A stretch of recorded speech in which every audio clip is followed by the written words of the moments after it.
Welcome to an afternoon edition of The Talk Shop. In Studio 255, I'm Eric Henderson, host of this program, and today's presentation brought to you in part by H&R Block, Perkins Restaurant and Bakery, the Benton Rusty in Chanos Village. Can't thank all those supporters enough, and that support of Senator Gary Crum in Studio 255 with me today. Thank you for joining me today, Gary. Eric, thanks for having me. It's wonderful to have the opportunity to visit with one of our elected officials.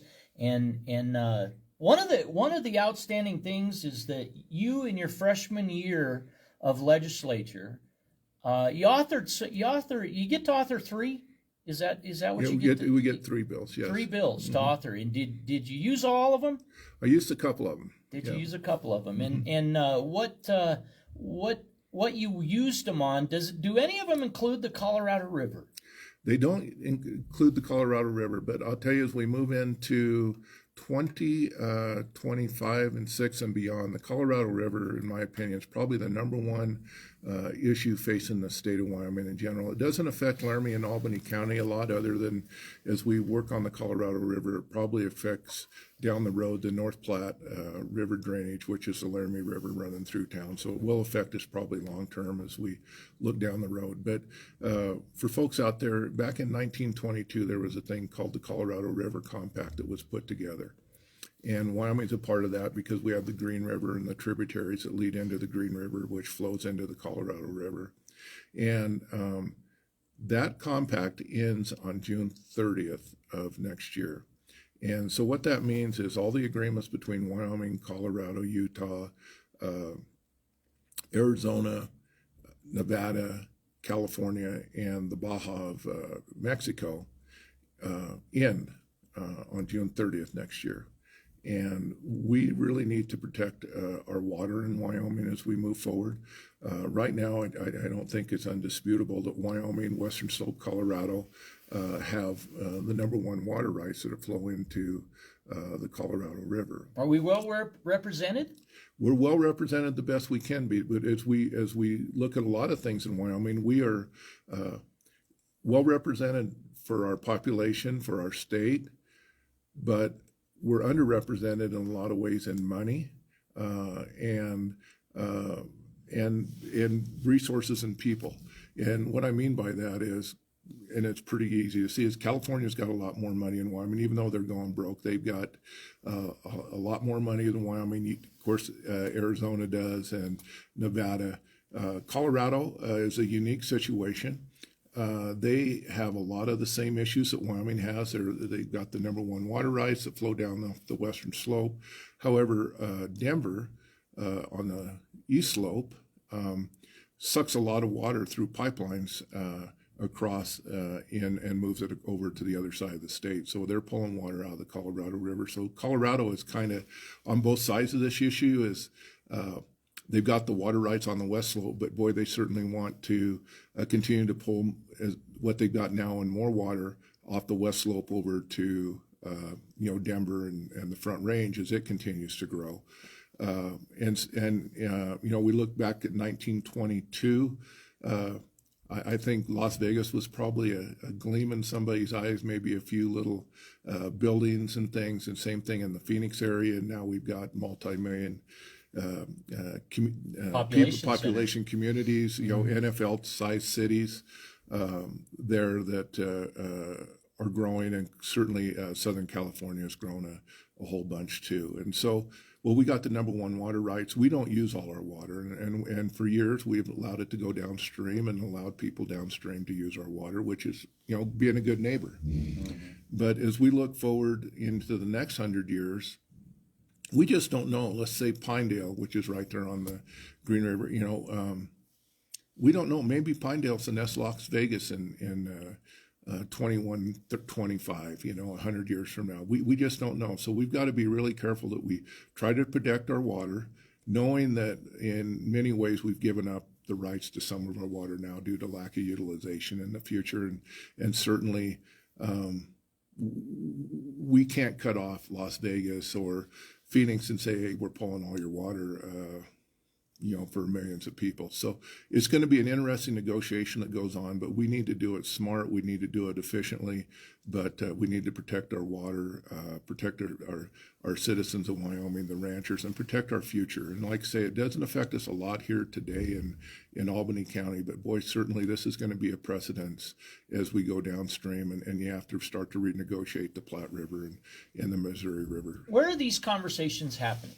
They're happening right now across not only the state, but the region, all across the West and in Washington, D.C. This is a really hot topic. I don't know if anybody has a solution at this point because it's a very complex problem, but I think people are going to hear a lot more about it.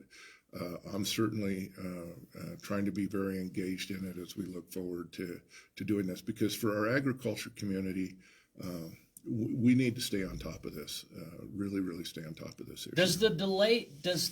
Is delay a strategy that's employed by the multi-million capacity, the communities of Phoenix and those? I mean, is that to their advantage with monetary influence there? I don't know if it's to an advantage, but it's certainly a strategy that may be being used right now. I can't say for sure, but may be being used and may not be, but it's certainly a strategy that's been talked about. If we hit a certain date, and I don't have that right off the top of my head, but eventually this thing would end up in the court system. Mm-hmm. And it automatically, and then the Supreme Court's going to get to make the decision on how the water is shared. And I think all of us would rather work something out with conversation and working together than turn it over to somebody and some buddies that really don't understand the water in the West and trying to make a decision. What committees are you serving on that this was part of your legislative work in 2025? You bet. So in particular, the Select Water Committee. Okay. I'm on that committee, and this has certainly been a big part of Select Water, as well as water runoff and how it's controlled and that type of thing. One of the things about water, it's the lifeblood of any community's future. Certainly, if growth is going to happen, you're going to need more water. So if Wyoming's future is to include growth to any degree, this is going to be an important topic. Handling water is an important local topic. December 4th, 2024, the city of Laramie adopted a utility, and they made a determination that through ordinance, they would establish a utility. Now, July 1st, 2025, they elected to implement funding that utility, in this case without voter approval of the funding system, and that has raised a great deal of concern. More than $500,000 approximately invested by the city of Laramie in a impervious water area, an impervious surface area designation for every parcel, more than 10,000 in Albany, in Laramie, Wyoming, as I understand from Chelsea Matthews in the assessor's office.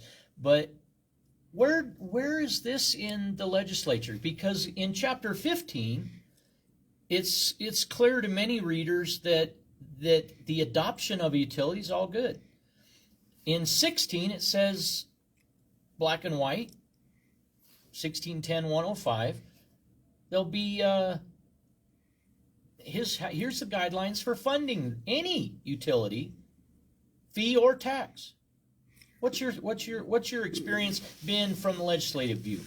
Right now, I think there's some confusion out there on the Wyoming statutes. There's two statutes that are in place, and you hit on them both. In 15, it's 15-7-401, and committed to memory. And basically, it says what you said. It says any government agency can form a public utilities, a surface water drainage utility. And that's not a problem. And the city of Laramie did that, and that's great. And I think for any of us that have lived in Laramie for a period of time, we do have water runoff issues that need addressed in some form. And so the point is, I think the city established a utility runoff utility, and to address a specific problem that is seen out there. And I don't disagree with the problem. I don't know about the scope or the size. I haven't been involved in that. But clearly, when you go to fund, What was legislative intent? yeah, so clearly in the legislation, you've got two sections. You got the Wyoming statute we just talked about in 15, that they can that any public entity can form this runoff district, and the city did that, and that's totally fine.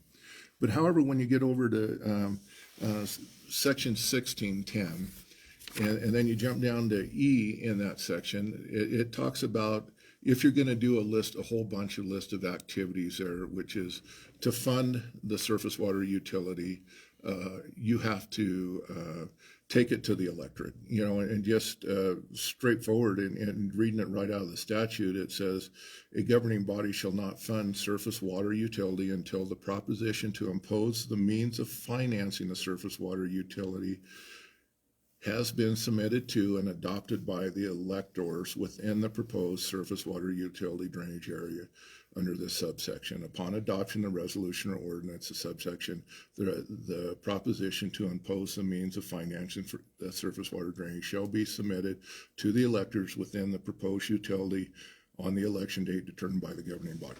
Very clear that if you're going to fund it, and it doesn't say you fund it by fees, you'd fund it by a tax, you fund it by a bond issue. Doesn't say any funding. It just says fund it, fund it. Yeah. Then you need to take it to the voters to see how you do it. And you've got to talk about, the section goes on, you've got to talk about how you plan to fund it. In this case, it would be the fee. Well, last night, City of Laramie City Council voted unanimously to extend the 120-day pause initiated August 5th, 2025.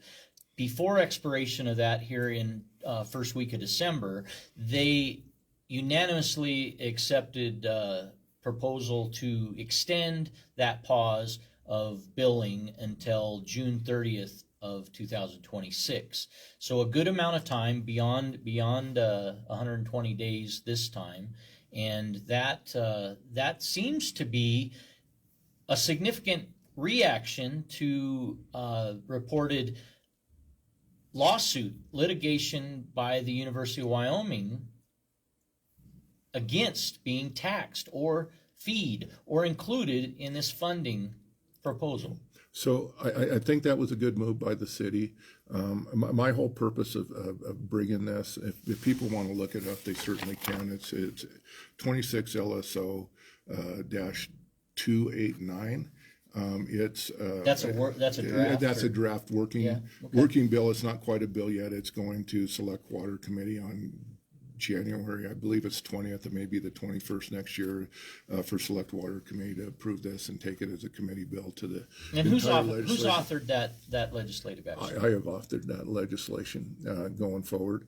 And my purpose of it is to make sure it's very clear and there's a clarification in there of it to avoid unnecessary lawsuits and legal matters, that we get what we need in the city of Laramie. We need improved stormwater, that we do it, but we do it under Wyoming statute. There's certainly ways that the statute doesn't fit, that the city of Laramie or whoever could bring proposed legislation to change the statute, a bill to change the statute. So what my bill does, it's very short, very clear. It just adds in 105 the establishment section of the deal where you can establish a utility. It just basically is going to add a sentence in there that's going to read, if a Board of Public Utility acts as, assumes, or provides any function of surface water drainage utility as defined in Wyoming Statute 1610-102, which we talked about, the Board of Public Utilities shall comply with all provisions of the Surface Water Drainage Utility Act, which is 1610.